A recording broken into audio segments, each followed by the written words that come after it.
So today we're going to tour a Titan II missile silo. Never been inside one. These are active, from I think it was 1963 to 87. So that's at the beginning of the Bay of Pigs to the end of the USSR. So Kennedy to Reagan, president-wise. This should be cool. Waiting for our tour. It starts in about 20 minutes.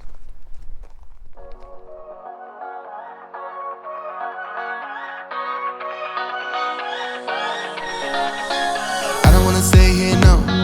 Ain't gonna keep it low now. If you wanna go, let's go. Let's wrap it up and hit the road. I just got an awesome vibe, striking the winner post now. Liberty's on my mind. We've taken off, we've left the ground. You gotta understand that we get one chance, one chance. You will never regret the things that we'll do.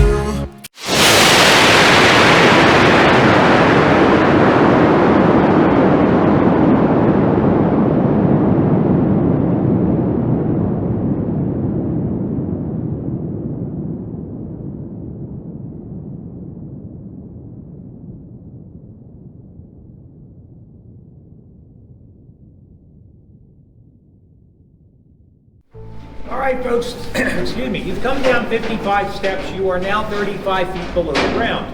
And you're standing in what the Air Force has designated as a soft area. Look around, doesn't look very soft. The reason it's a soft area is because in the event of a nearby nuclear blast, and we define that as a mile or more away, in the event of that kind of blast, which will generate a fireball, the heat of the sun, about 100 million degrees Fahrenheit, and a shock wave 30 miles in diameter, all of this concrete and steel out here is going to be pulverized, turned to dust, and sucked up into the air. If that bomb lands within a mile, and we're within that mile, doesn't matter where we are in this facility, we are toast. That's a direct hit, and we cannot survive a direct hit. However, if that bomb blast is a mile or more away, this area is being pulverized, and you're back here in our hardened area, you're going to be perfectly safe. You got 4 feet of reinforced concrete in the walls, 5 feet in the floors and ceilings, 8 feet when you get out to the silo. Reinforced concrete. Meaning they build a batch plant topside so they can pour the concrete continuously, no stopping. That means no voids or air pockets in the concrete. In addition, they used rebar. You know what rebar looks like. Only they didn't use this kind of rebar. They used rebar the size of that handrail. And when they were all done, they sheathed the entire facility in a 1/4 inch of battleship grade steel. This is the toughest, hardest facility you're going to find anywhere. And then we had 4 of these little doors, just like you'd find at Home Depot or on the front or rear doors of your home. Steel I-beams welded together with a milled surface on the top and a milled surface here. Those milled surfaces are so precise that if we pull that door shut, you are airtight on the inside. Nothing's getting through that door. No radiation, no toxic fumes, nothing bad is getting through that door. How do you get through that door? Well, you're going to come down here and you're going to pick up that phone. You're going to make your last of 4 telephone calls down here. First one you made was to get you onto the property through the front gate. The second 2 were made as you were coming down the stairs. You were being vetted at that point. By the time you get down here, they know exactly who you are. So they're going to ask you to press the top button over here, which will open the door. When you do that, someone at the commander's console has to simultaneously press an open button. It has to happen within 2 seconds of each other. If it does, these huge pins that you see here are going to withdraw hydraulically. And then, folks, this is not Walmart. This door does not open by itself. The lowest ranking member of the crew would pull it open. Now, I'm not going to take the time to do that, but you can do it as we walk through here. Take a tug on the door, and you'll see what I mean. It's 6,000 pounds. See if you can move it. I assure you, you can, okay? It's on ball bearing hinges. They get lubricated once a year. 2 drops of lubricant in 2 hinges once a year. And the door, I've had 5-year-olds move it, okay? It's an indication of the quality of the construction you're going to see down here. The other thing I want you to understand is you walk through here and you're looking at the complexity of this structure. Understand there were no computers and no calculators. This was all done with slide rules, T-squares, and human ingenuity. All right, let's go into the command center and try the door if you like. Young lady, you're not afraid to blow up a city, are you? Have a seat here. There's your first time for everything.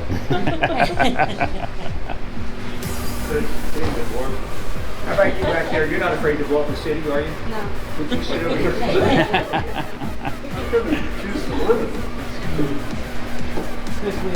They're ruthless. Everybody in? All right, folks, before we talk about this crew, let's talk about this facility. You are in that dome-shaped structure now, okay? All of this equipment around me is mission critical. We need it to launch our missile. The problem is that shockwave is going to come through and it's going to shake it to death. It's just going to wreck it. How do we protect it? Well, the Air Force came up with a very ingenious solution called shock isolation. Shock isolation, you didn't notice it when you walked in here, but you crossed over a 12-inch void. That means that you're not attached to the side of the building. You're floating right now. And you're floating on these little springs. There are 8 of them around this round room. When the shock wave hits the outside of the building, it's going to go all over the place and we don't care. If it gets in here, we can go as much as 18 inches up and down and as much as 12 inches side to side, and you are not going to feel a thing. If you have a cup of coffee on your console, you're not going to see a ripple in that coffee. If the missile takes off 250 feet down that way, you're not going to see it, hear it, or feel it. That's how well shock isolated it works. All right, now, you're here with this gentleman? Yeah. You realize that from henceforth she will be known as the commander? Is that any different than yesterday? All right. You're in charge of this entire facility. You're in charge of the equipment, you're in charge of the crew. You're also in charge of the maintenance and security people that come down here, and there were quite a few. You are in charge of the VIP guests, and you're also in charge of the missile and a 9-megaton warhead. You okay with all that? Yes, sir. Of course you are. All right. Now, you didn't have to do this all by yourself because you had a very brilliant and competent deputy commander. That's you we're talking about. You had a lot of jobs to do. First of all, you're in charge of all this radio equipment. You had 4 different radio systems, 7 different antenna systems, some above the ground, some below the ground. You knew exactly when, where, and how to use it all.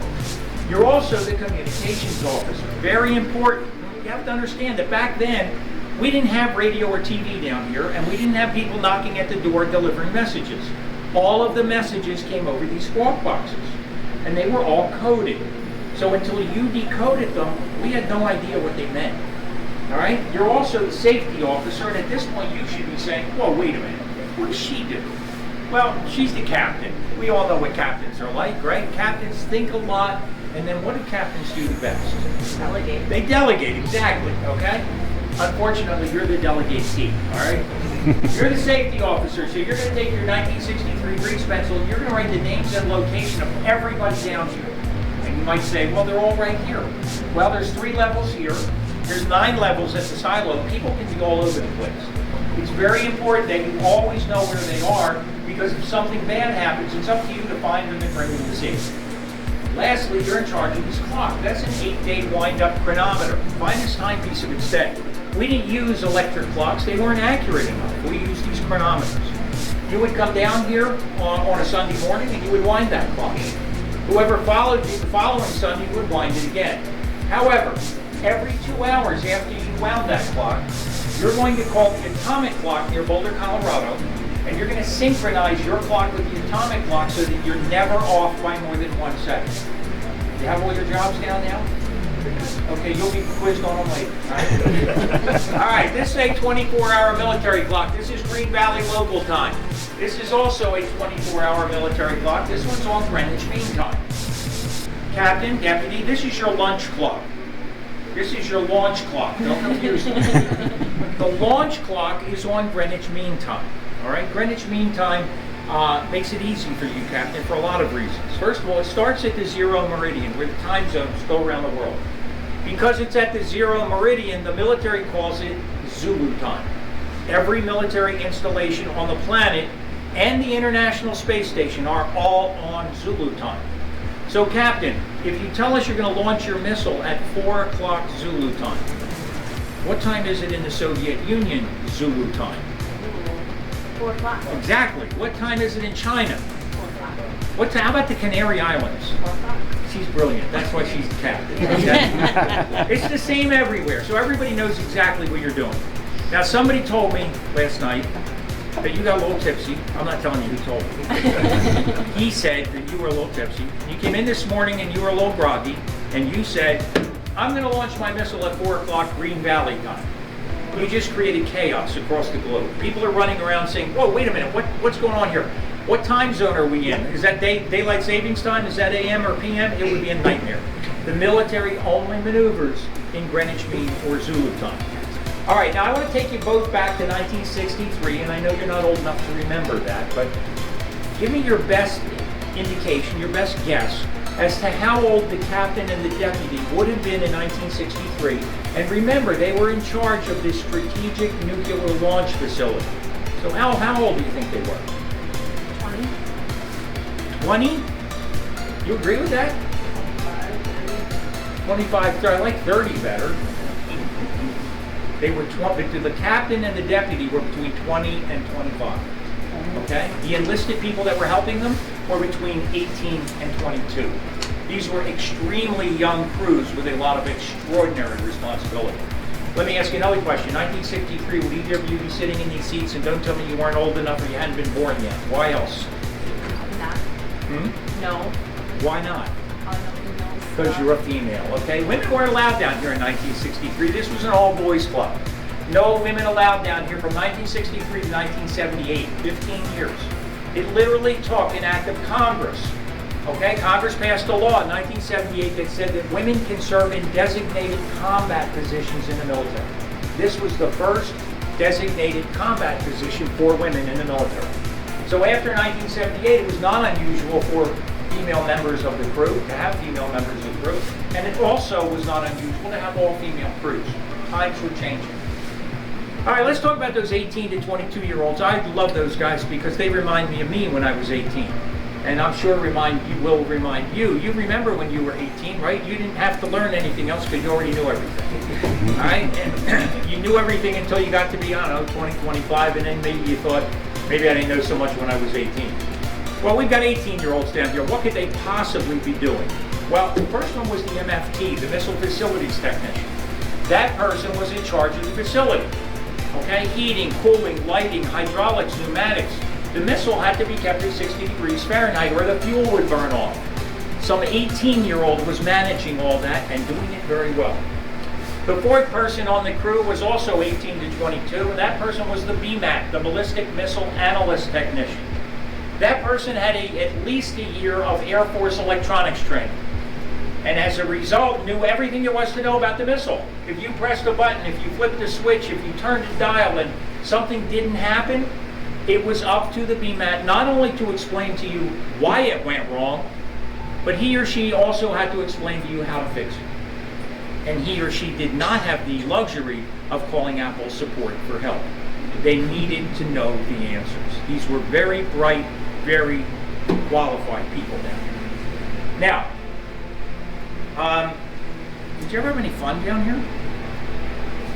Sir, would you turn around all the way around and tell me what it says on that beam? No smoking.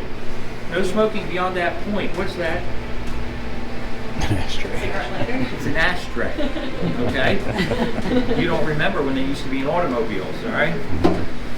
That means you could smoke here. You couldn't smoke beyond that point, but you could smoke here. You could also smoke in the kitchen upstairs. All 4 crew members were smoking 3 to 4 packs a day. The maintenance and security people, and there were lots of them, were smoking 3 to 4 packs a day. The VIP guests were smoking more than 3 to 4 packs a day. And if you came down here and you didn't smoke, we gave you 2 weeks. And then you were smoking 3 to 4 packs a day. It was not an environmentally friendly place to be in the early 60s. Thank goodness it changed over time, but it was not real great in the beginning. All right, now that's your crew. You love your crew because you're the captain, but you really want to launch a missile. So how many targets did you have? 3. And what was your designated target? 2. Spoken like the true officer that you are. Now, Captain, Lieutenant, would either of you have known the physical location of Target 2 in 1963? It's a yes or no answer. No. No? You agree? No. So I have a captain and a deputy, neither of whom know where this target is, but you are sworn to obliterate it. You understand that? That is correct, okay? You didn't know where the target was. It was classified. All of the targets were classified. Not only were they classified then, they're still classified today. We have no idea where Target 2 was, is, or might be. And yet they were sworn to obliterate it if they were ordered to do so. Now, there are a lot of reasons for this classification, okay? But one of the important reasons was, Captain, if we ordered you to launch this missile, we expected a 2-word response. What do you think that was? Yes, sir. Exactly. Okay, we did not expect you to say, well, wait a minute, my great Aunt Tilly lives there and she makes great pies and she's got beautiful flowers. We didn't care. Don't look now, okay? If he was in the Target 2 area, might that cause you some hesitation in turning the key? Probably. Probably. That's better than no.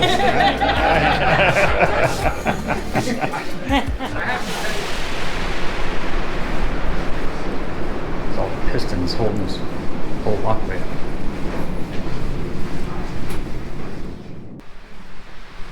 All right, folks, what you're looking at is an authentic Titan II missile. That is not a model or a fake or a mock-up. That is the real thing. That missile stands about 103 feet tall, about the size of a 10-story building, and it sits in a silo about 153 feet deep.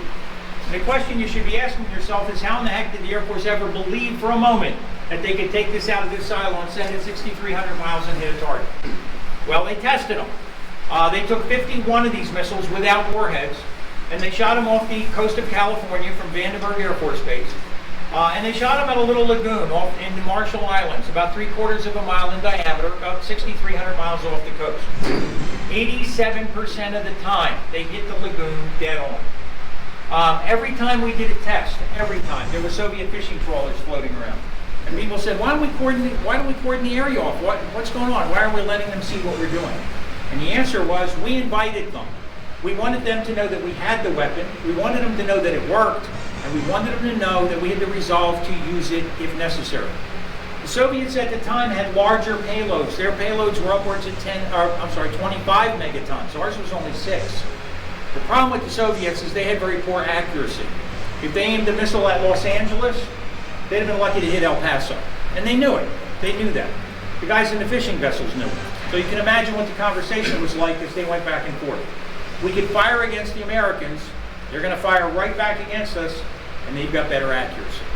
So for 19 years, these 54 missiles prevented a war between the USSR and the United States. Now, during that same period of time, we had some other Titan II missiles lying around, so we used them to have some fun. We launched all of the Gemini projects, including Neil Armstrong's first flight into space. We used them to launch 2 Mariner missions to Mars, and we used them to launch Voyager, which is still outside of our solar system. So not only did this missile keep the peace for 19 years, but it also has a lot of historic significance. So this concludes the Titan II missile tour. But it was actually cool. Yeah, it was. And the guide was very knowledgeable. Very, very knowledgeable. He was. We actually, on the tour, we had a gentleman that served his 21 years, and he was on the missile program. And he said, even our tour guide was very knowledgeable and knew everything about what really happened and how it all works. So. Yeah, very. So if you're in this area, please don't hesitate to come. It was a great experience. It was. Tickets were about $15 a piece. So well worth it. Hours tour, and then great things in the gift shop. So definitely stop in. So remember, if you like our channel, subscribe. Give us a thumbs up. If you don't, still subscribe. It helps. And hit the little bell to get our notifications of our next videos. Alrighty. All right. Have a good day. Hope to see you on the road.